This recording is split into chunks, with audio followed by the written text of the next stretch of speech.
இப்படி இருக்க ஒரு கிறிஸ்துவுக்குள் இருந்தால் புது சிருஷ்டியாய் புது வம்சமாய் இருக்கிறான்.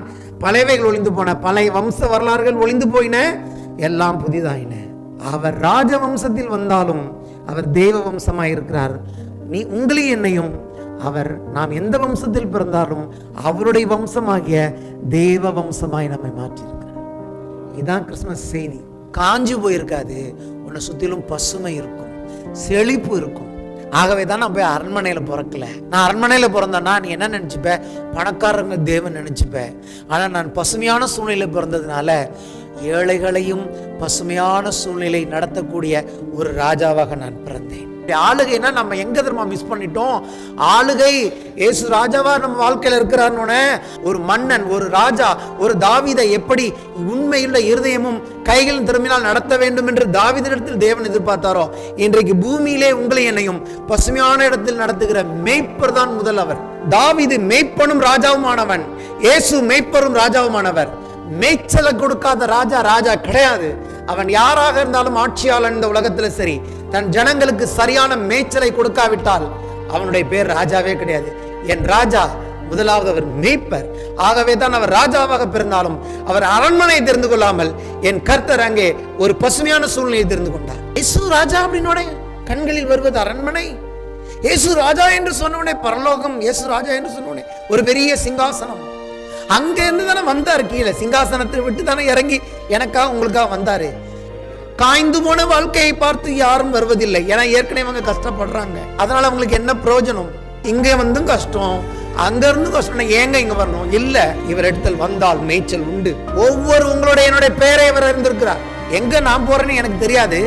ஆனா என் மேய்ப்பன் எனக்கு இன்னைக்கு கொண்டு போய் புல்லு கொடுத்து தண்ணி கொடுத்து என்னை திருப்தியாக்கி ரிட்டர்ன் கொண்டு வருவாருங்கிற விசுவாசத்தோட அவைகள் போகிறது. ஏன்னா அவைகளுக்கு தெரியும் என்னுடைய மேய்ப்பன் நல்ல மேய்ப்பன். அவருக்கு தான் தெரியும் இன்னைக்கு என் ஆட்டை கொண்டு போய் எங்க மேய்க்க போறேன், எங்க தண்ணி கொடுக்க போறேன்னு. ஆடுகளுக்கு அந்த கவலையே கிடையாது. ஆடுகள் அவரை ஜஸ்ட் ஃபாலோ பண்ணி போனா போதும். இவர் முன்னே போகிறார், ஆபத்து இல்லை. சத்ரு முதல்ல மீட் பண்ண வேண்டியது என் இயேசுவை தவிர என்னை அல்ல. சத்தத்துக்கு செவி கொடுத்த அவர் பின்னாடி மட்டும் நான் போனேன்னா பிசாசு என்கிற அந்த பொல்லாதவனுக்கு என் வாழ்க்கையில் இடமே கிடையாது. ஒரு ராஜா 9 கிலோமீட்டர் இருக்க பிள்ளைய கண்டுபிடிக்க முடியல பாருங்க. ஆனால் ஏன் கண்டுபிடிக்க முடியல தெரியுமா? தேவனுடைய அனுமதி இல்லாமல் கண்டுபிடிக்க முடியாது. அதாவது பிசாசுக்கு நீங்க யாருன்னு தெரிஞ்சிருக்கலாம், எந்த ஊர்ல பிறந்திருக்கீங்கன்னு தெரிஞ்சிருக்கலாம், உங்களை கொண்டு என்ன தேவன் செய்ய போறான்னு தெரிஞ்சிருக்கலாம். ஆனா தேவனுடைய அனுமதி இல்லாமல் உங்க லொகேஷன் அவனுக்கு தெரியாது. கர்த்தர் உங்களை என்னையும் மறைத்து விடுவார்.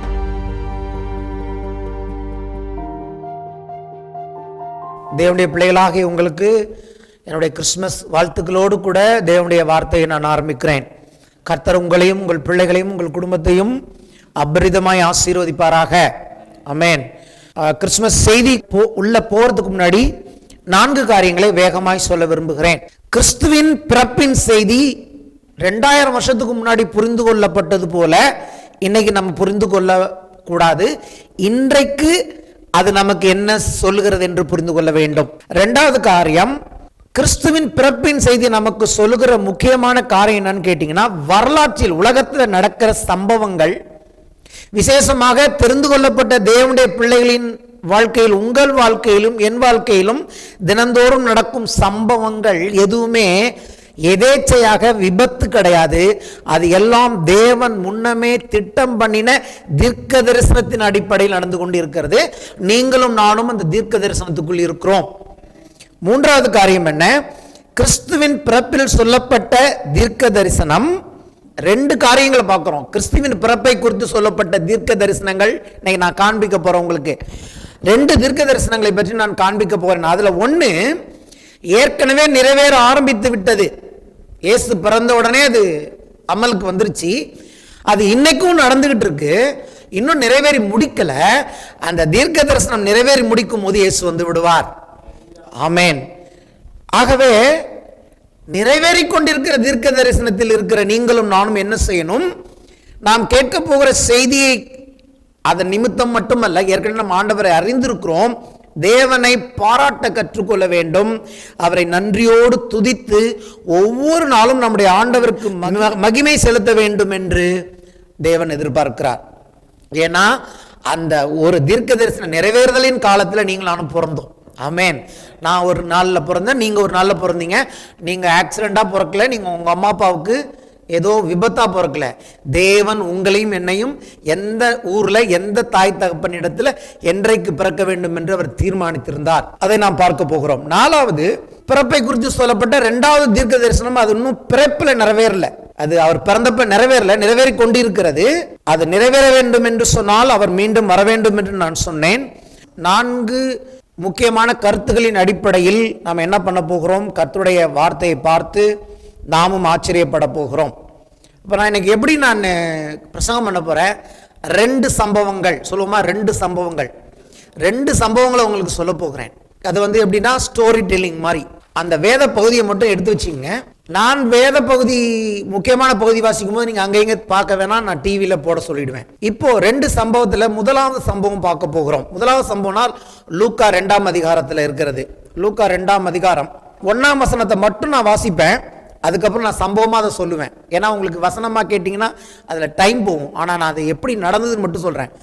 அந்நாட்களில் உலகமெங்கும் குடிமதிப்பு எழுதப்பட வேண்டும் என்று அகஸ்தியராயனாலே கட்டளை பிறந்தது.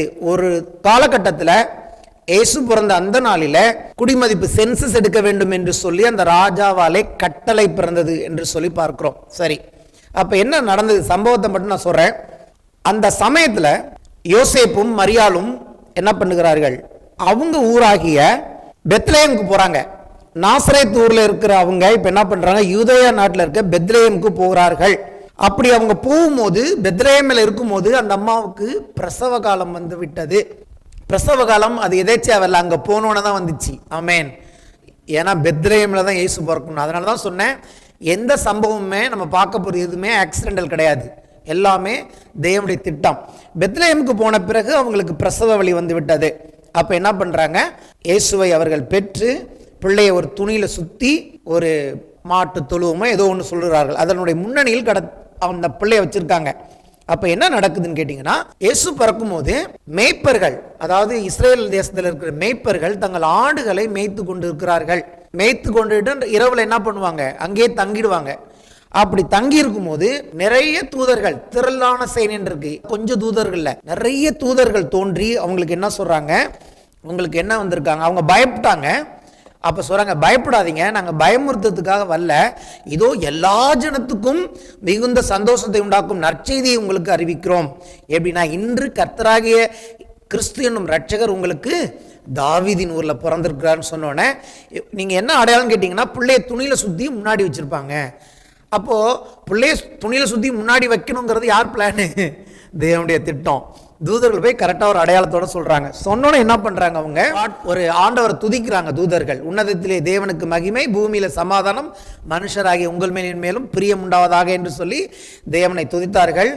அப்படி தூதர்கள் போன பிறகு இவங்க என்ன பண்றாங்க? வேகமா தீவிரமா போய் மரியாள் யோசேப்பு முன்னாடி இருந்த பிள்ளையை பார்த்தார்கள் என்று சொல்லி பார்க்கிறோம். பார்த்து என்ன பண்ணாங்க?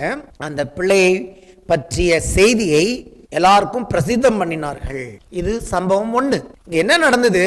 தேவன் நினைத்தபடி ஒரு சம்பவம் நடந்து விட்டது பூமியிலே.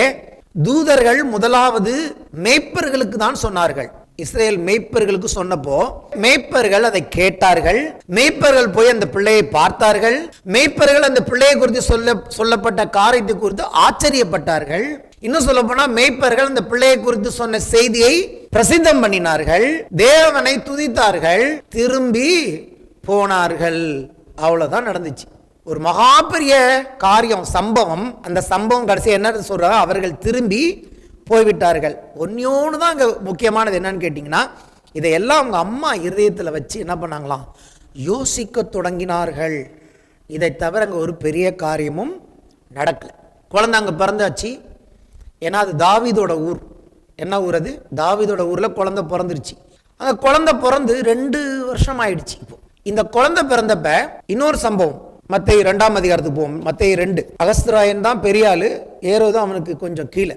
அங்கே எப்படி ஆரம்பிக்குது பாருங்க வசனம். ஏரோது ராஜாவின் நாட்களில் யூதேயாவில் உள்ள பெத்லெஹேமில் இயேசு பிறந்த பொழுது கிழக்கிலிருந்து சாஸ்திரிகள் எருசலேமுக்கு வந்தார்கள். இங்க என்ன நடக்குது? அதாவது இயேசு பிறக்கிறப்போ யூதேயாவில் உள்ளவர்களுக்கு தூதர்கள் வந்து செய்தி சொன்னாங்க. இப்போ இஸ்ரேலுக்கு கிழக்கு தேசங்கள் என்று சொல்லப்படுவது கீழ்த்திசையார்கள், கீழ்த்திசை நாடுகள் சொல்லப்படும். நீங்க பைபிள்ல நல்லா பைபிள் வாசிச்சவங்களுக்கு தெரியும், கீழ்த்திசையாரின் போதகத்தால் இவர்கள் நிறைந்திருக்கிறார்கள் ஆண்டவர் கடிந்துப்பாரு. கீழ்த்திசையாரின் போதகம்னா என்னன்னு கேட்டீங்கன்னா, வானத்தில் உள்ள நட்சத்திரம், அந்த என்னது நட்சத்திரங்கள், ஜோசியம், இதெல்லாம் ஆராய்ந்து பார்க்கிறவர்கள். ஆக்சுவலாக அது கர்த்தருக்கு பிரியமான காரியம் இல்லை. இவங்களுக்கு எப்படி இயேசு இந்த நாளில் பிறப்பார்னு தெரியும்னு அவங்க ஒரு சிலர் என்ன சொல்றாங்கன்னு கேட்டிங்கன்னா, தானியேல் பாபிலோனில் வாழ்ந்த பொழுது அங்கே இதை போல சாஸ்திரம் பார்க்குறவங்களாம் இருந்தாங்க, இன்னும் நம்ம பார்க்குறோம் இல்லையா. அப்போ ஒருவேளை தானியேல் வந்து நிறையா தீர்க்க தரிசனம் உரைச்சிருக்கிறார், இயேசு கிறிஸ்துவின் வருகையை பற்றி எல்லாம் பேசியிருக்காரு, மேசியா எப்படி சங்கரிக்கப்படுவார். ஒருவேளை இவங்களுக்கு அவர் சொல்லியிருக்கிறதுனால அவங்க இந்த குறிப்பிட்ட காலகட்டத்தில் அந்த நட்சத்திரத்தை பார்த்து அவங்க கண்டுபிடிச்சி வந்தாங்கன்னு சொல்கிறாங்க. இப்போ நமக்கு வந்து இது காரியம் முக்கியம் இல்லை, அந்த சம்பவம் என்னன்னு கேட்டிங்கன்னா, அதாவது யூதர்கள் அல்லாத புறஜாதி, தேவனுக்கு அவர்களுக்கும் சம்பந்தம் இல்லாத ஒரு தேசத்தில் ஒரு நட்சத்திரத்தின் அடையாளத்தை பார்த்து 3 சாஸ்திரிகள் என்று சொல்லப்படுகிற இவர்கள், ஞானிகள் என்று எழுதியிருக்கிறது, சாஸ்திரிகள் என்று எழுதியிருக்கிறது, ஆஸ்ட்ராலஜர்ஸ் என்று எழுதியிருக்கிறது, ஒரு மொழிபெயர்ப்பு ஒரு மாதிரி இருக்கு. இவர்கள் என்ன பண்ணுகிறார்கள், ஒரு கூட்டமான மக்கள் என்ன பண்ணுகிறார்கள், இயேசுவை பார்க்க வருகிறார்கள். எப்படி வந்தாங்கன்னு கேட்டிங்கன்னா, அந்த நட்சத்திரம் அந்த எந்த தேசத்தில் தோன்றுன்னு பார்த்துட்டு அந்த நட்சத்திரத்தை பார்த்து வராங்க. அந்த காலத்தில் ஒட்டகம் அப்படி தான் வரணும், நம்மளை போல் ஃப்ளைட்லாம் இல்லை. அதனால் அவங்க பிள்ளையை பார்க்க வந்தப்போ ஆல்மோஸ்ட்டு 2 வயது அல்லது கொஞ்சம் குறைச்சல், 2 வயது ஆக போகிறது அல்லது 2 வயது ஆகிவிட்டது இயேசுவுக்கு. வந்துட்டாங்க எருசலேமுக்கு. ஆனால் எங்கே போயிட்டாங்கன்னு கேட்டிங்கன்னா, நேராக அரண்மனைக்கு போயிட்டாங்க. ஏன்? பிறந்திருக்கிறவர் யார்? ராஜா. யூதருக்கு ராஜாவாக பிறந்தவர் எங்கே? இப்படி சொல்லலாம், ராஜவம்சத்தில் பிறந்தவர் எங்கே? ராஜவம்சத்தில் பிறந்தவர் எங்கே? ராஜவம்சத்தில் பிறந்திருப்பார் என்றால் அரண்மனையில் தான் பிறந்திருக்க வேண்டும். ஆனால் அங்கே அவர் அரண்மனையில் இல்லை. அப்போ என்ன நடக்குது, அந்த ஏரோதுட்டு சொல்கிறாங்க, யூதருக்கு ராஜாவாக பிறந்திருக்கிறவர் எங்கே? அவருடைய நட்சத்திரத்தை பார்த்து நாங்கள் அவரை பணிந்து கொள்ள வந்தோம்னு சொன்னாங்க. கேட்ட உடனே ஏரோது கலக்கம் அடைந்தான் என்று எழுதியிருக்கிறது. ஒரு பிள்ளை பிறந்தோன்னே ஒரு ராஜாவுக்கு கலக்கம் வர வேண்டிய அவசியம் என்ன? அப்படியே அந்த பிள்ளை ஆட்சிக்கு வரனா கூட ஒரு 20 வயசு தான் ஆகணும், 20 வயசு ஆகணும். ஆனால் இப்போதான் பிள்ளை பிறந்திருக்கு. பிள்ளை பிறந்த உடனே இவனுக்கு பயங்கரமான கலக்கம் உண்டாயிட்டு இருக்கு. ஏன் ஏரோதுக்கு கலக்கம் தெரியுமா? அவங்க சொன்ன வார்த்தை என்ன தெரியுமா? யூதருக்கு ராஜாவாக பிறந்திருக்கிறோர் எங்கே? அவரை நாங்கள் பணிந்து கொள்ள வந்தோம். அதான் பிரச்சனை. ஒரு பிள்ளையை பணிந்து கொள்ள வந்திருக்கிறார்கள். உலகத்தில் எத்தனையோ பிள்ளைகள் பிறந்தது, உலகத்தில் இன்னும் எத்தனையோ ராஜாக்கள் பிறந்தாங்க, ஆனால் யாரும் வந்து பிள்ளையை வந்து பணிந்து கொள்வது கிடையாது. ஆனால் இந்த ஒரு பிள்ளையை பணிந்து கொள்ள வந்தார்கள்னோடனே பிசாசுக்கு என்ன பயம் வந்துட்டு, ஆஹா, யூதர்கள் அல்லாத மற்ற ஜனங்கள் என்னை ஆராதிச்சிட்டு இருக்காங்க.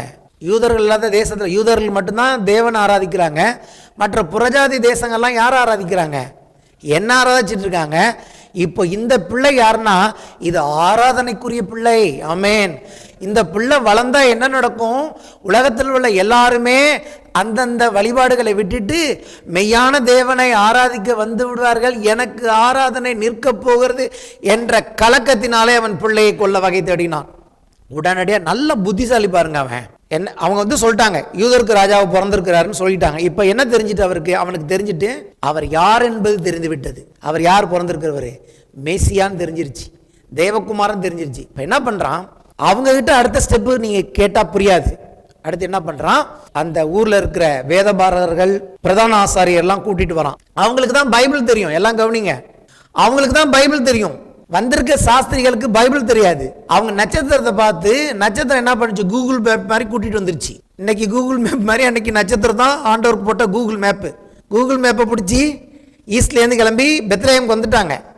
அப்புறம் அந்த நட்சத்திரத்தை காணும், கொஞ்சம் கேப்பு. இவன்ட்ட இருக்குன்னு பார்த்தா இவன் கேட்குறான், எனக்கே தெரியாது. அப்படியா, சரி சரி. அப்போ என்ன பண்ணுறான், அந்த யூத தேசத்தில் இருக்கிறவங்க வேதாகம் தெரிஞ்சவங்களை கூப்பிட்டு கிறிஸ்து எங்கே பிறப்பார்னு கேட்குறான். அப்போ பிறந்திருக்கிறவர் கிறிஸ்து தெரிஞ்சு போச்சு. கிறிஸ்து எங்கே பிறப்பார்னு கேட்டால் அவங்க சொல்கிறாங்க, தீர்க்க தரிசன புஸ்தகத்தில் எழுதியிருக்கிறபடி அவர் பெத்லஹேமில் பிறப்பார் அப்படின்னு சொல்கிறாங்க. அப்போது பிறந்தது யாருன்னு தெரிஞ்சிச்சு, எந்த ஊரில் இருக்கிறாருன்னு தெரிஞ்சு போச்சு. கிறிஸ்து பிறந்து விட்டார் என்று தெரிந்து விட்டது. அந்த பிறந்தவர் யாருன்னு தெரிஞ்சிருச்சு, ஆராதனைக்குரிய தேவகுமாரன் தெரிஞ்சிருச்சு. அடுத்து பெத்லகேமில் பிறந்தாருன்னு தெரிஞ்சிருச்சு. அப்புறம் பார்க்குறான், டைமிங் கேட்குறான், எப்போ நட்சத்திரம் உதித்ததுன்னு இவங்க கிட்ட கேட்குறான். யாருக்கிட்ட? வந்தவங்கள்ட்ட. அவங்க சொல்கிறாங்க ஒரு காலத்தை, இந்த காலத்தில் புள்ள பிறந்ததுன்னு. ஸோ அவனுக்கு தெரிஞ்சிச்சு அப்ராக்சிமேட்டாக 2 வயசு பிள்ளைக்கு. புள்ள பெத்லகேமில் இருக்கு. புள்ள வந்து சாதாரண புள்ள இல்லை, ஆராதனைக்குரிய பிள்ளை என்று தெரிந்து விட்டது. இப்போ என்ன தெரியலன்னு தெரியுமா? புள்ள யார் வீட்டில் இருக்கு? ஹல்லேலூயா. பிள்ளை யார் வீட்டில் இருக்குங்க மட்டும்தான் அவனுக்கு தெரியாது. அப்போ என்ன பண்ணுகிறான்? என்ன சொல்கிறான்? நீங்கள் போங்க, நீங்கள் போய் முதல்ல பிள்ளையை பணிந்து கொள்ளுங்க, பிள்ளையை கும்பிட்டுட்டு திரும்பி என்கிட்ட வாங்க, என்கிட்ட வந்து எங்கே இருக்க பிள்ளைன்னு சொன்னீங்கன்னா நானும் போய் அந்த பிள்ளையை பணிஞ்சுப்பேன்னு சொன்னோன்னே இவங்க கிளம்பி போகிறாங்க. இப்போ கிளம்பி போகும்போது மறுபடியும் அவர்கள் நட்சத்திரத்தை பார்க்கிறார்கள். அப்போ தான் இருக்கு, அந்த நட்சத்திரத்தை பார்த்து அவர்கள் ஆனந்த சந்தோஷம் அடைந்தார்கள். மறுபடியும் கூகுள் மேப் வந்துட்டு இப்போ என்ன பண்ணுது? இந்த மேப்பு கரெக்டாக பெத்லகேமில் எந்த வீட்டில் புள்ள இருக்கோ அந்த வீட்டில் வந்து இந்த கூகுள் மேப் நின்றுச்சு. லொக்கேஷன் ஓவர் நமக்கு வருதுல கூகுள் மேப்பில் லொக்கேஷன் வந்துட்டுனா வந்துட்டீங்கன்னு அதுமாரி இவங்களுக்கு சொல்லிட்டு பிள்ளையை வந்து அவர்கள் பணிந்து கொண்டார்கள். அம்மாவை பணிந்து கொள்ளலை, பிள்ளையை பணிந்து கொண்டு பொன் தூப வர்க்கம் இன்னும் என்னென்ன விலையேற பெற்ற பொருள்கள்லாம் வச்சு பணிந்து கொண்டு உடனே தூதன் சொல்கிறாரு, வந்த வழியே போகாதீங்க, ஏரோதுக்கு போகக்கூடாது, நீங்கள் திரும்பி வேறு வழியாக போங்கன்னு சொன்னோன்னே அவங்க கர்த்தருக்கு கீழ்ப்படிந்து போய்விடுகிறார்கள். இது 2வது சம்பவம். மரியாளும் யோசேப்பு என்ன பண்ணுறாங்க? பிள்ளையை கூட்டி கொண்டு நீ ஓடிவிடு எகிப்துக்குன்னு சொல்கிறாரு. அவங்களும் தீவிரமாக கிளம்பி போயிடுறாங்க. அப்போது என்ன தெரியுமா? உங்களுக்கு தெரியுமா? அதாவது எருசலேமுக்கும் பெத்லகேமுக்கும் ஒன்லி 9 கிலோமீட்டர்ஸ், 9 கிலோமீட்டர். ஒரு ராஜா 9 கிலோமீட்டர் இருக்க பிள்ளையை கண்டுபிடிக்க முடியல பாருங்க. இங்கேருந்து தாம்பரம் தூரம் கூட, தாம்பரம் சாண்டோரின் தூரம் தான், அங்கே தான் இருக்குது புள்ள. அந்த காலத்தில் கிராமத்தில் ஒன்றும் அதிகமாக வீடுகளும் இருந்திருக்காது. நினச்சா கண்டுபிடிச்சிருக்கலாமா? கண்டுபிடிச்சிருக்க முடியாதா? கண்டுபிடித்திருக்கலாம். ஆனால் ஏன் கண்டுபிடிக்க முடியல தெரியுமா? தேவனுடைய அனுமதி இல்லாமல் கண்டுபிடிக்க முடியாது. அதாவது பிசாசுக்கு நீங்கள் யாருன்னு தெரிஞ்சிருக்கலாம், எந்த ஊரில் பிறந்திருக்கீங்கன்னு தெரிஞ்சிருக்கலாம், என்ன உங்களை கொண்டு என்ன தேவன் செய்ய போறான்னு தெரிஞ்சிருக்கலாம். ஆனால் தேவனுடைய அனுமதி இல்லாமல் உங்கள் லொக்கேஷன் அவனுக்கு தெரியாது. கர்த்தர் உங்களை என்னையும் மறைத்து விடுவார். கையில் தட்டி கர்த்தரை மையப்படுத்துவோம். இயேசு எங்க இருக்கிறாருங்கிற லொக்கேஷனை கர்த்தர் அன்னைக்கு மறைத்தது போல இன்னைக்கும் நம்ம வந்து ஊழியெல்லாம் செஞ்சிட்டு இருக்கோம், இன்னும் சரியாக போயிட்டு இருக்கோம்னா நமக்கு ஒன்றும் பிரச்சனையே இல்லைன்னு நினச்சிட்டு இருக்கீங்களா? அந்த ஊரில் உலகத்தில் நிறைய பேருக்கு நம்ம லொக்கேஷன் தெரியாது, அவன் எங்கே இருக்கான்னு தெரியாது. ஹல்லேலூயா. ஆகவே நம்முடைய வாழ்க்கை போய்கொண்டிருக்கிறது. பெத்லகேம் பற்றி ஒரு வார்த்தை சொல்கிறேன். பெத்லகேம் ஒரு தீர்க்க தரிசனமான இடம். பெத்லகேமுக்கு வந்தவங்க யாரும் என்ன, பெத்லகேம்ங்கிறது அப்பத்தின் வீடு. பெத்லகேமில் நான் ஒரு விஷயம் சொல்கிறேன், எனக்கு ஒரு 7 வருஷம் ஆகுது, எனக்கு அது ஞாபகம் இல்லை. இந்த மெசேஜ் ப்ரிப்பேர் பண்ணும்போது தான் ஆண்டவர் ஞாபகப்படுத்தினார். சம்பவம் எனக்கு தெரியும். அதாவது பெத்லகேமில் நான் இருந்த ஹோட்டலில் இருக்கும்போது என்னுடைய டாலர்ஸ் தீர்ந்து போச்சு. அப்போ ஆண்டவர் சொல்லிக்கார், ஊழியக்கார்ட்ட சொல்லிட்டா, என்னுடைய மகன் ஒருத்தன் இருக்கான் ஆப்போசிட் ரூமில், அவனுக்கு போய் $100 கொடுன்னு சொல்லி அந்த பாஸ்ட் வந்து எனக்கு $100 கொடுத்தாரு. நான் ஏன்னு கேட்டதுக்கு அவர் சொன்னார், கர்த்தர் உங்களுக்கு கொடுக்க சொன்னார்னு. அன்னைக்கு நான் அதை ஒரு சம்பவமாக எடுத்துக்கிட்டேன். ஆனால் இன்றைக்கி யோசிக்கிறேன், கர்த்தர் ஒரு தீர்க்க தரிசனமாக என்ன பண்ணியிருக்காருன்னா, பெத்லகேமுக்கு வந்துட்டு நீ வெறுங்கையோடு போக முடியுமாப்பா, அப்பத்தை கொடுத்து ஆசீர்வதிக்கிற தேவன்னா. என் பொண்ணு சாட்சி அதுக்கு. எனக்கு தெரியல, அது ஒரு தீர்க்க தரிசனமான இடம், இயேசு பிறந்த இடம் மட்டும்தான் தெரிஞ்சது. எனக்கு என்ன அற்புதம் நடந்ததுன்னு எனக்கே புரியல. நேற்று தான் ஆண்டவர் ஞாபகப்படுத்துறாரு, வந்தியே பெத்லகேமுக்கு, உன்னை சும்மா ஏன் உனக்கு சூழ்நிலை அப்படி உண்டாக்குனேன். நான் இருந்த டாலர்லாம் வேக வேகமாக செலவு பண்ணோம் நாங்கள். ஏன்னா எங்கள்கிட்ட தான் கார்டு இருக்கே, கார்டு யூஸ் பண்ணிக்கலான்னு. அங்கே போய் போட்டால் தான் தெரியுது, கார்டு வந்து இங்கேருந்து பர்மிஷன் வாங்கியிருந்தா தான் அங்கே ஒர்க் பண்ணணுன்னு. நம்பிக்கை இழந்து விட்டோம். ஒன்றும் பிரச்சனை இல்லை. அப்போ கர்த்தர் சொல்கிறாரு நேற்று என்கிட்ட, எவ்வாறு உன்னை அப்படி சிஸ்டம் பண்ணதே நான் தான். அங்கே வந்து நீ எம்டியாக நிற்கணும், அங்கே நான் உன்னை ஆசீர்வதித்து நான் தான் பெத்லகேமின் ஆண்டவர்னு சொல்லணும்னு சொன்னார். ஹல்லேலூயா. இன்னைக்கு ஏன்னா உங்களுக்கு சொல்கிறேன்னா, நாம் இருக்கிற சபை பெத்லகேம். ஹல்லேலூயா. இந்த சபைக்கு வந்த பிள்ளைகள் இது வரைக்கும் யாரும் வெறுமையாக போனதே கிடையாது. நன்றியோடு போனார்களோ, நன்றி கெட்டு போனார்களோ, ஆனால் எல்லாரும் திருமணமாகி பிள்ளைகளோடையும் நல்ல வேலையோடும் பிஸ்னஸோடும் போனார்கள். இயேசு இன்றைக்கும் தன்னுடைய வீட்டுக்கு வருகிறவர்களுக்கு அப்பமும் திராட்சரசமும் கொடுத்து ஆசீர்வதிக்கிறவர். பெத்லகேமில் இவனுக்கு லொக்கேஷன் தெரியல. 9 கிலோமீட்டர் நான் போட்டு பார்த்தேன் நெட்டில். பெத்லகேம்லேருந்து எருசலேம்லேருந்து பெத்லகேம் 9 கிலோமீட்டர். Just 9 kilometre. ஒரு ஸ்டூபிட் கிங், ஒரு முட்டாள் அந்த இடத்தையே ஆண்டுகிட்டு இருக்கான். ஒரு பிள்ளையை கண்டுபிடிக்க முடியல. எப்படி இது சாத்தியம்? கண்டுபிடிக்க முடியாது. கர்த்தர் மறைத்தார். இவர்களும் வந்தார்கள், பார்த்தார்கள், பணிந்தார்கள், போய்விட்டார்கள். ஒரு பெரிய காரியம் நடக்கல.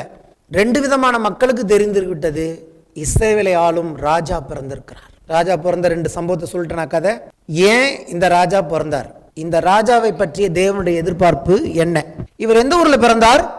தாவீதின் ஊரில் பிறந்தார், வேற ஊரில் பிறக்கவில்லை இல்லையா? சரி, அப்போ தாவீதை நம்ம பார்க்கணும் கொஞ்சம். ஏன் தாவீதின் ஊர்ல ஆண்டவர் பிறந்தார்னா, தாவீது எப்படிப்பட்டவன்? தாவீது ஒரு ராஜா. இந்த ராஜா எப்படி, எதுக்காக தேவன் இவனை ராஜாவா ஆக்கினார்? ஒரு ராஜாவுடைய தகுதி என்ன?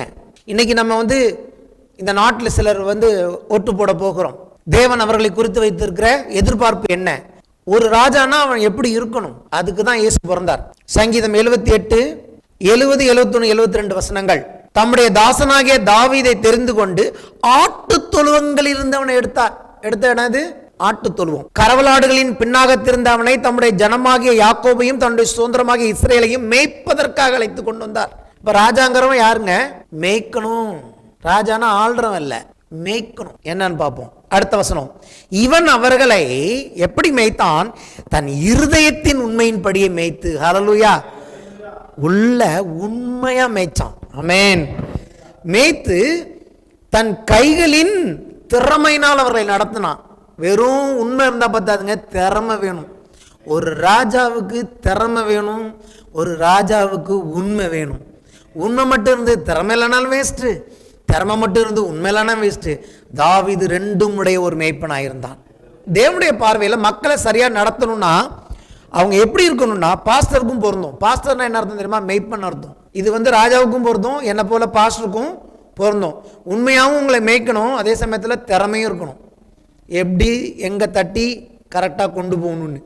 ஆனால் இப்போ இவர் இவர் எப்படிப்பட்ட ராஜான்னு கேட்டிங்கன்னா, ராஜாதி ராஜனும் கர்த்தாதி கர்த்தர் மேய்ப்பராக பிறந்துட்டார். சரி, இந்த மேய்ப்பரா பிறந்த இடத்துல ஒரு அற்புதத்தை நான் உங்களுக்கு காட்ட விரும்புகிறேன். அங்கே போய் பார்த்தாங்க, அரண்மனையில் பிறந்தாரன்னு சொல்லி பார்த்தாங்க, அரண்மனையில் இல்லை. ஆனால் இவர் எந்த சூழ்நிலை பிறந்தார் பாருங்க. மேய்ப்பருங்கிறதுக்கு அடையாளமா இயேசு ஒன்று மாட்டுக்குடின்னு சொல்றாங்க, அல்லது ஒரு இடம்.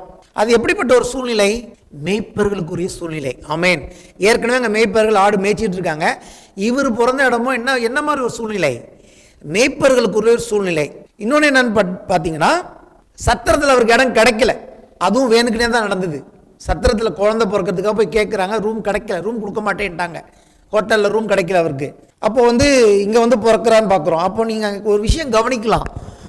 இதுதான் என்னுடைய பிரசங்கத்தின் இன்னைக்கு முக்கியமான இடம். ஒரு பசுமையான சூழ்நிலையில் இயேசு பிறந்தார்.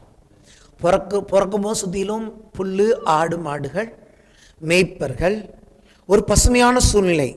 அவருக்கு ஒரு ரூமில் பிறந்திருக்கலாம், பிறக்கல. பர்பஸாகவே கர்த்தர் எப்படி பிறந்தார்னு கேட்டிங்கன்னா, பிறக்க வச்சார்னு கேட்டிங்கன்னா, ஒரு பசுமையான வசந்த கால சூழ்நிலை. அவர் பிறந்தது ஸ்ப்ரிங் சீசன் சொல்கிறாங்க, எல்லாம் நல்லா பசைன்னு இருக்கும் பாருங்க. அந்த காலகட்டத்தில் இயேசு பிறந்தார். ஏன் பிறந்தார்னா, ராஜ வம்சத்தில் பிறந்தாரு, ஆனால் ராஜாவின் அரண்மனையில் பிறக்கல. ஏன்னா அவர் ராஜ வம்சத்தை உருவாக்க வரவில்லை, அதை விட ஒரு மேலான வம்சத்தை இந்த பூமியில் உருவாக்க வந்தார் இயேசு. அதுதான் இன்றைக்கு நாம் பார்க்க போகிறோம். சொல்லுவோமா? பசுமையான சூழ்நிலையில் பிறந்தார். ஏன் தெரியுமா அவர் பசுமையான சூழ்நிலையில் பிறந்தார்? உங்களையும் என்னையும் ஒரு பசுமையான சூழ்நிலையில் நடத்த பிறந்தார். ஒரு ராஜா உலகத்தில் இருக்கிறான மக்கள் அவங்ககிட்ட என்ன எதிர்பார்க்குறாங்க? ஒருத்தவங்க ஆளணும்னா அவங்க என்ன எதிர்பார்க்குறாங்க? ஒரு குறையும் இல்லாமல் இந்த தேசத்தை யாராவது பார்த்துக்க மாட்டாங்களா? மக்களுக்கு ஒரு பிரச்சனை இல்லாமல் தேவைகளை சந்திக்க மாட்டாங்களா? அப்படிதான் நம்ம பார்க்குறோம். ஆனால் நமக்கு கிடைப்பது என்ன? ஏமாற்றம். ஆனால் இவர் அப்படி ஏமாத்துறவரே கிடையாது. ஒரு ஊழியக்காரனை, இந்தியாவிலேருந்து போன ஊழியக்காரனையே நிறைத்து அனுப்புவார் என்று சொன்னார். ஹல்லேலூயா. உலகத்தில் இருக்கிற எல்லாருக்கும் பசுமையை கொடுக்கிறவர். அவர் என்ன சொல்ல வர்றாரு? உங்களையும் நான் இப்படி பசுமையான மேய்ச்சலில் நடத்தும்படியாகத்தான் நான் மேய்ப்பராய் பிறந்தேன். நான் பிறந்த சூழ்நிலை எப்படி பசுமையாக இருந்ததோ என்னை சுற்றி, அப்படி உங்களுடைய வாழ்க்கையிலும் நான் இருக்கும்போது உன்னை சுற்றிலும் காஞ்சி போயிருக்காது. உன்னை சுற்றிலும் காஞ்சி போயிருக்காது. உன்னை சுற்றிலும் பசுமை இருக்கும், செழிப்பு இருக்கும். ஆகவே தான் நான் போய் அரண்மனையில் பிறக்கல. நான் அரண்மனையில் பிறந்தேன்னா நீ என்ன நினச்சிப்ப? பணக்காரங்க தேவன் நினச்சிப்பேன். ஆனால் நான் பசுமையான சூழ்நிலையில் பிறந்ததுனால ஏழைகளையும் பசுமையான சூழ்நிலை நடத்தக்கூடிய ஒரு ராஜாவாக நான் பிறந்தேன் என்று சொல்லுகிறார். எவ்வளோ நல்ல செய்தி. ரோமர் 15, 11, 12, 13 இப்போ நான் சொன்ன வசனங்களை பவுல் எழுதுறார். மேலும் புறஜாதிகளே, புறஜாதிகள்னா யாரு? யூதர்கள் அல்லாதவர்கள். மேலும் புறஜாதிகளே எல்லாரும் கர்த்தரை துதியுங்கள், ஜனங்களே எல்லாரும் அவரை புகழுங்கள் என்று சொல்லுகிறார். ஏன் அங்க பாருங்க, மேலும் ஈசாயின் வேரும் பண்ணோம்ல, ஈசாயின் அடிமரமே, ஈசாயின் வேரும் புறஜாதியாரை ஆளும்படிக்கு எழும்புகிறவராகிய ஒருவர் தோன்றுவார். யூதர்களை ஆளுகிறவர் இங்கே தோன்றுவார் என்று சொல்லவில்லை. ஆனா அங்க அவங்க என்ன கேட்டாங்க, யூதருக்கு ராஜாவை பிறந்திருக்கிறவர் எங்கே? இன்னைக்கு வரைக்கும் இயேசு யூதர்களை ஆண்டுகிட்டு இருக்காரா? இன்னும் ஆளல. அதான் சொன்னேன், இந்த தீர்க்க தரிசனம் நிறைவேறினாதான் அந்த தீர்க்க தரிசனம் நிறைவேறும். அப்பதான் யூதர்கள் அவரை யூதர்கள் அவர் ஆள முடியும். இது வரைக்கும் அது நிறைவேறல. நம்ம பார்க்க போற இதுதான் நிறைவேறினது. ஆமேன் சொல்றார். ஈசாயின் வேரும் புறஜாதியாரை ஆளும்படிக்கு எழும்புகிறவராகிய ஒருவர் தோன்றுவார், அவரிடத்தில் புறஜாதிகள் நம்பிக்கை வைப்பார்கள் என்று ஏசாயா சொல்லுகிறான். பரிசுத்தாவின் பலத்தினாலே உங்களுக்கு நம்பிக்கை பெருகும்படிக்கு நம்பிக்கையின் தேவன், அவர் பேர் என்ன? நம்பிக்கையின் தேவன். ஹல்லேலூயா. உங்களுக்கும் எனக்கும் நம்பிக்கை கொடுக்கிற நம்பிக்கையின் தேவன் அன்றைக்கு பசுமையான சூழ்நிலையில் பிறந்தார். ஆகவே சொல்லுகிறேன், அவர் கொடுக்கிற நம்பிக்கைகள் பசுமையானவைகள், காய்ந்து போனவைகள் அல்ல. நம்பிக்கையின் தேவன் விசுவாசத்தினால் உண்டாகும். எதனால? சகலவித சந்தோஷத்தினாலும் சமாதானத்தினாலும் உங்களை நிரப்புவாராக. ஈசாயின் வேரும் பிரஜாதியாரை ஆளும்படிக்கு. ஈசாயின் வேர்ல எழும்பினார், வளர்ந்தார், எந்த சத்தம் ஆர்ப்பாட்டம் இல்லாமல அங்க வாழ்ந்தார். ஆனா எப்ப இந்த நம்பிக்கை எப்படி வந்தது? அவர் எருசலேமில், அதாவது பெத்லஹேம்ல பிறந்து அந்த தேசத்துல வாழ்ந்த வரைக்கும் புறஜாதியாருக்கு எந்த நம்பிக்கையும் இல்லை. அந்த தேசத்துல இருந்த புறஜாதியாருக்கு நம்பிக்கை. ஏசாயா சொல்கிறான், இதோ இருளில் இருக்கிற ஜனங்கள் வெளிச்சத்தை கண்டார்கள். ஆனா எல்லாருக்கும் எப்ப வெளிச்சம் உண்டாச்சுன்னா, இந்த வந்த ஆண்டவர் அவர் பாடுகள் பட்டு மரித்து உயிர்த்து எழுந்து, அதாவது கல்வாரி சிலுவையில் உயர்த்தப்பட்டிருந்த பொழுது இந்த மரம், இந்த பசுமையான, அவர் சொன்னார் பச்சை மரத்துக்கே இந்த பாடுனா அப்படின்னு சொன்னார். இந்த பச்சை மரம் என்ன பண்ணுது? இந்த பசுமையான மரம், பசுமையான சூழ்நிலையில் பிறந்த இவர் சிலுவையில் உயர்த்தப்பட்ட பொழுது என்ன நடந்ததுன்னா, ஒரு பசுமையான நம்பிக்கை இந்த உலகத்துக்கு எல்லாம் போனது. அவர் சொன்னார், நான் உயர்த்தப்பட்டிருக்கும் பொழுது எல்லாரையும் என்னிடத்தில் இழுத்துக் கொள்வேன். இவர் யூதர்களின் நம்பிக்கையை நிறைவேற்றும்படி இவர் பிறக்கவில்லை, யூதர்கள் இல்லாத புறஜாதி தேசங்களின் நம்பிக்கையை நிறைவேற்ற பிறந்தார். நம்பிக்கையின் தேவன். அதாவது இவர்கிட்ட என்ன விதமானதுன்னா, எல்லாருடைய நம்பிக்கையை நிறைவேற்றவரால் முடியும். ஹல்லேலூயா. எல்லாருடைய நம்பிக்கையும், அதே சமயத்தில் எல்லா நம்பிக்கையும், எல்லா மனிதர்களுடைய நம்பிக்கையும், எல்லாவித நம்பிக்கையும் ஒரே ஒருவராக இந்த பசுமையானவர் உயர்த்தப்பட்டவரிடத்தில் வரும்போது, எந்த மனுஷன், எந்த தேசம், எந்த மொழி, எந்த இனமாயிருந்தாலும் அவர்கள் எந்த நம்பிக்கை அவர்களுக்கு நம்பிக்கையற்று இருந்தாலும் அந்த நம்பிக்கையை இந்த நம்பிக்கையின் தேவன் அவர் நிறைவேற்றுவார். ஏனென்றால் அதற்கான கிரயத்தை செலுத்தி விட்டார். நம்மை ஆளும்படி புறஜாதியர்களை, யூதர்கள் எல்லாம் தேசங்களில் இருக்கிற நமக்கு ஆளுகை, நம்மை ஆளுகை செய்ய முடியும். ஆளுகைனா நம்ம எங்க தெரியுமா மிஸ் பண்ணிட்டோம்? ஆளுகை இயேசு ராஜாவா நம்ம வாழ்க்கையில் இருக்கிறார்னு அன்னைக்கு ஏரோது நாட்கள் நடந்தபடியே நம்மளும் என்ன நினைச்சிட்டு இருக்கோம்? இயேசு ஆளுகிறார், இயேசு ஆளுகிறார்னா ராஜாவா நம்ம என்ன நினைச்சிட்டு இருக்கோம்? சிங்காசனம் போட்டு ஆளுகிறார். சிங்காசனம் பரலோகத்தில் இருக்கு. ஆனா இங்க எப்படி ஆளுறாரு? ஒரு மன்னன், ஒரு ராஜா, ஒரு தாவீதை எப்படி உண்மையுள்ள இருதயமும் கைகளும் திரும்பினால் நடத்த வேண்டும் என்று தாவீதிடத்தில் தேவன் எதிர்பார்த்தாரோ, இன்றைக்கு பூமியிலே உங்களை என்னை பசுமையான இடத்தில் நடத்துகிற மேய்ப்பர் தான் முதல். அவன் தாவீது மேய்ப்பனும் ராஜாவுமானவன், இயேசு மேய்ப்பரும் ராஜாவுமானவர். மேய்ச்சலை கொடுக்காத ராஜா ராஜா கிடையாது. அவன் யாராக இருந்தாலும் ஆட்சியாளன் இந்த உலகத்தில் சரி, தன் ஜனங்களுக்கு சரியான மேய்ச்சலை கொடுக்காவிட்டால் அவனுடைய பேர் ராஜாவே கிடையாது. என் ராஜா முதலாவது அவர் மேய்ப்பர். ஆகவே தான் அவர் ராஜாவாக பிறந்தாலும் அவர் அரண்மனையை தெரிந்து கொள்ளாமல் என் கர்த்தர் அங்கே ஒரு பசுமையான சூழ்நிலையை தெரிந்து கொண்டார். ஏன்? உலகத்தில் இருக்கிற எல்லா பிரஜாதிகளுக்கும் பசுமையான நம்பிக்கை கொடுக்கும்படி என் இயேசு அரண்மனை தெரிந்து கொள்ளாமல் ஒரு மாட்டுத் தொழுவத்துக்கு போனார் என்று பார்க்கிறோம்.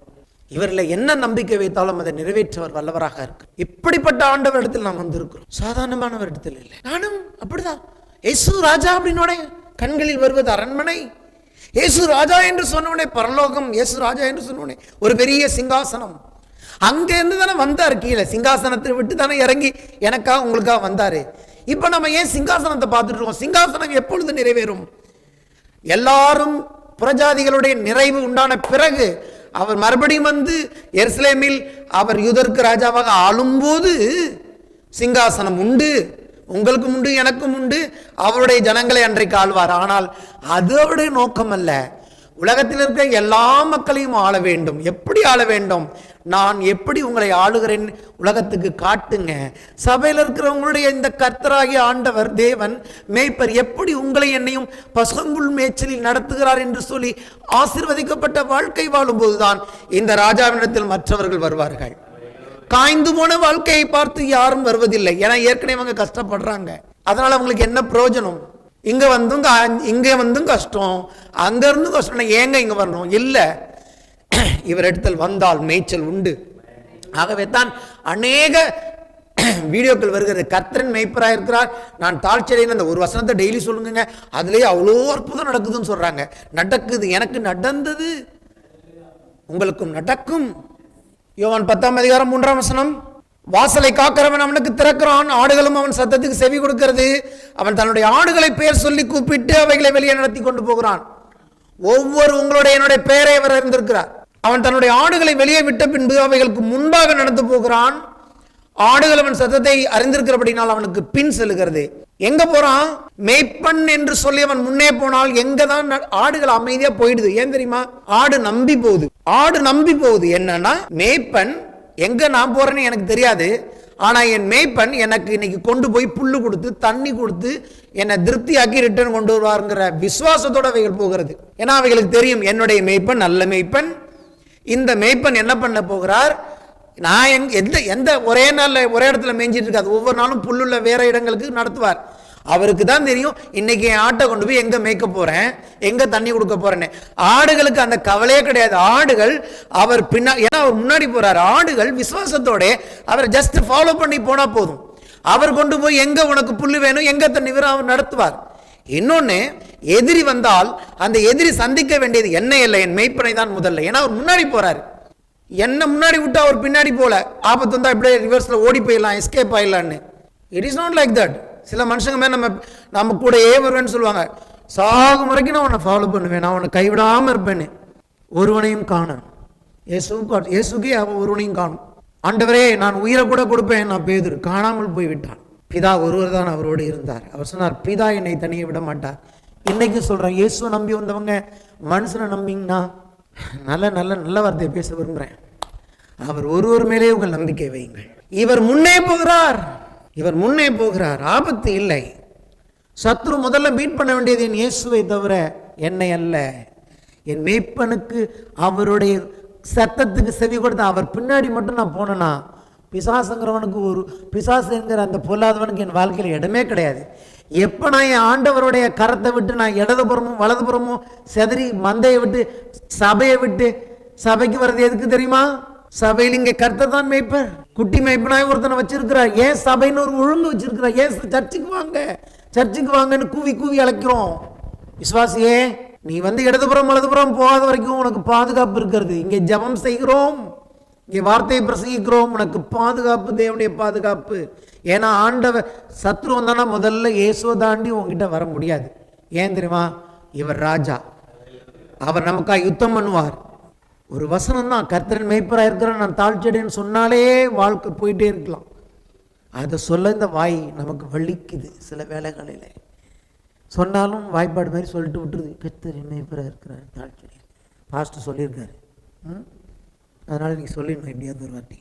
நோ, சத்தியத்தை உணர்ந்து சொல்லுங்கள். ராஜா இப்போ ஒரு நல்ல பிக்சர் கொடுத்துருக்கிறார். ராஜான்னா யாருன்னு தேவன் சொல்றார். ராஜான்னா திறமை உள்ளவன், அதிகாரத்தில் உள்ளவன் மட்டுமல்ல, தனக்கு கீழே இருக்கிற மக்களுடைய வாழ்க்கையிலே குறைவில்லாமல் அவர்களை பார்த்து கொள்ள வேண்டும். ஒரு தேசத்தில் எதிரி நாட்டிலிருந்து படையெடுத்தால் அவன் தன் இராணுவத்தை கொண்டு தன் மக்களை காக்க வேண்டும். இதுதான் உலகத்தோட சிஸ்டமே. எல்லா நாடுகளும் அதுதான் செய்கிறாங்க. அதை செய்யல, ஜனங்கள் கஷ்டப்படுறாங்க. ஜனங்களுக்கு குடிதண்ணி இல்லை, ஜனங்களுக்கு ரோடு இல்லை, ஜனங்களுக்கு சரியான பொருளாதாரம் இல்லை, எல்லாம் லஞ்சலாவணத்தில் போகுதுன்னா உன் பேர் ராஜாவும் இல்லை, நீ ஆட்சியாளனும் கிடையாது. அக்கார்டிங் டு பைபிள், என்னுடைய வேதாகமத்தின்படி நீ பதவிக்கு வர விரும்புகிறவன் யாராக இருந்தாலும் உனக்கு தேவன் சொல்லுகிற வார்த்தை என்ன தெரியுமா? இந்த ஜனங்களை, உன்னை நம்பி வருகிற ஜனங்களை உண்மையாய் மேய்க்க உனக்கு தெரிஞ்சிருக்கணும். சபைக்கு வருகிற ஜனங்களை இங்க இருக்கிற போதகன் ஒரு ஆட்டோட நிலைமை தெரிஞ்சு, இது சரியில்லை, இது கொஞ்சம் ஓகே, இது கொஞ்சம் இங்கே பிரச்சனை இருக்குது, இது இங்கே பிரச்சனை இருக்குது அப்படின்னு அதை சரி செய்து நடத்த தேவன் நம்ம அழைத்திருக்கிறார். இதுதான் இயேசு, இதுதான் தாவீது, இதுதான் சபை, இதுதான் தேசம். எல்லாத்துக்கும் ஒரே சிஸ்டம் தான். நல்ல வேலை நம்ம இந்த உலகத்தின் சிஸ்டத்தில் இல்லை, நம்ம நல்ல ராஜா கிட்ட இருக்கோம். அதனால அவர் பார்த்தாரு, நான் பாருப்பா, நான் அரண்மனையில் பிறக்கல, உனக்காகவே உன் வாழ்க்கையில் இருக்கிற குறைவுகளை போக்க பசுமையான தேவன் என்பதற்காக பச்சை மரமாகிய நான் சிலுவையிலே நான் அறையப்பட்டேன். என்றைக்கு இயேசு சிலுவையில் மரித்தாரோ அன்றைக்கு புறஜாதிகளுக்கெல்லாம் ரட்சிப்பு போனது. இயேசு என்றைக்கு சிலுவையில் மரித்தாரோ அவர் சொன்னார், நான் உயர்த்தப்பட்டிருக்கும் போது புறஜாதியாரே எல்லாரும் என்கிட்ட இழுத்துக்கொள்வேன். இன்னும் யூதர்கள் வரவில்லை, இன்னும் யூதருக்கு ராஜாவாக அவர் ஆட்சி செய்யவில்லை. உங்களுக்கும் எனக்கும் தான் ராஜாவாக ஆட்சி செய்கிறார். நம்மளுடைய தொகை நிறையும் போது, புறஜாதிகளுடைய நிறைவு உண்டாகும் போது, இயேசு சீக்கிரம் மறுபடி வந்த பிறகுதான் நாம் அவரோடு சேர்ந்து 1000 வருஷம் அங்கே அரசாட்சி செய்வோம். அதனால தான் சபையில் பாருங்கள், இயேசுவின் பிறப்பில் கூட நான் வருகை என்னால் என்ன பண்ண முடியல, ஒமிட் பண்ண முடியல. ஏன்னா அது இருக்குது, இன்பில்ட். ரோமர் 1ஆம் அதிகாரம் 4, 5, 6, 7 வசனங்கள் வேகமாக வாசிக்கிறேன்.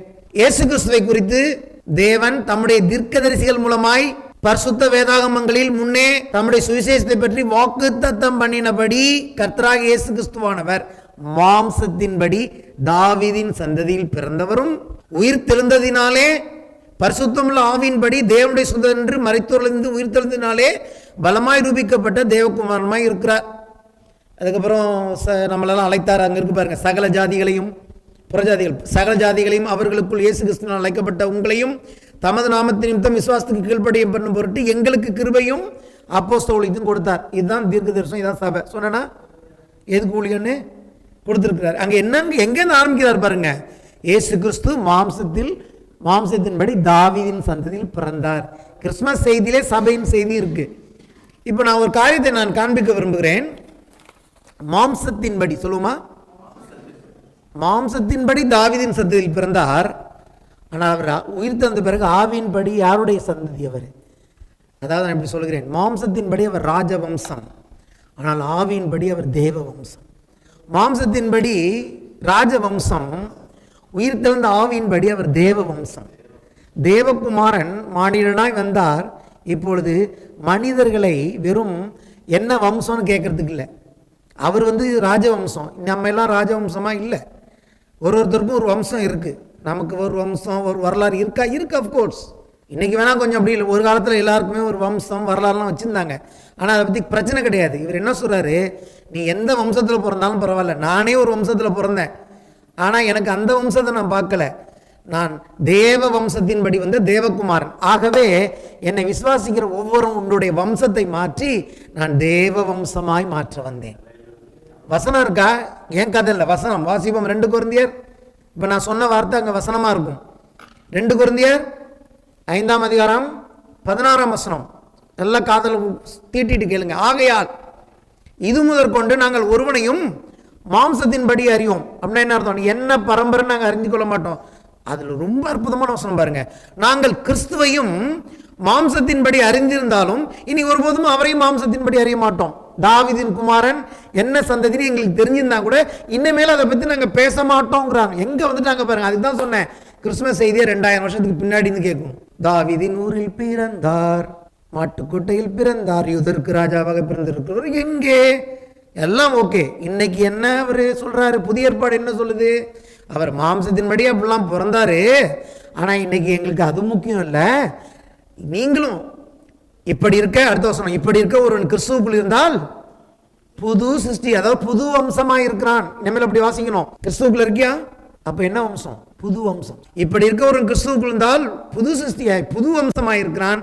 பழையவைகள் ஒளிந்து போன, பழைய வம்ச வரலாறுகள் ஒளிந்து போயின, எல்லாம் புதிதாயின. அவர் ராஜவம்சத்தில் வந்தாலும் அவர் தேவ வம்சமாய் இருக்கிறார். நீ உங்களையும் என்னையும் அவர், நாம் எந்த வம்சத்தில் பிறந்தாலும் அவருடைய வம்சமாகிய தேவ வம்சமாய் நம்மை மாற்றியிருக்கிறார். இதுதான் கிறிஸ்துமஸ் செய்தி. ஒன்று, அவர் மெய்ப்பருங்கும் போது ராஜாங்கிறது ஞாபகம் வரணும். மெய்ப்பருங்கும் போது என்ன ஞாபகம் வரணும்? அவர் ராஜாங்கிற போது மெய்ப்பருங்கிறது ஞாபகம் வரணும். ரெண்டையும் பிரிக்கக்கூடாது. ராஜாவும் அவரே, மெய்ப்பரும் அவரே. நமக்கு ராஜாவும் அவரே, நமக்கு மெய்ப்பரும் அவரே. அவருடைய ராஜ்யத்தில் குறைவே கிடையாது, அவருடைய மேய்ச்சலிலும் தாழ்ச்சியே கிடையாது. அதுதான் கிறிஸ்துமஸ் செய்தி. எழுந்து நிற்போம்.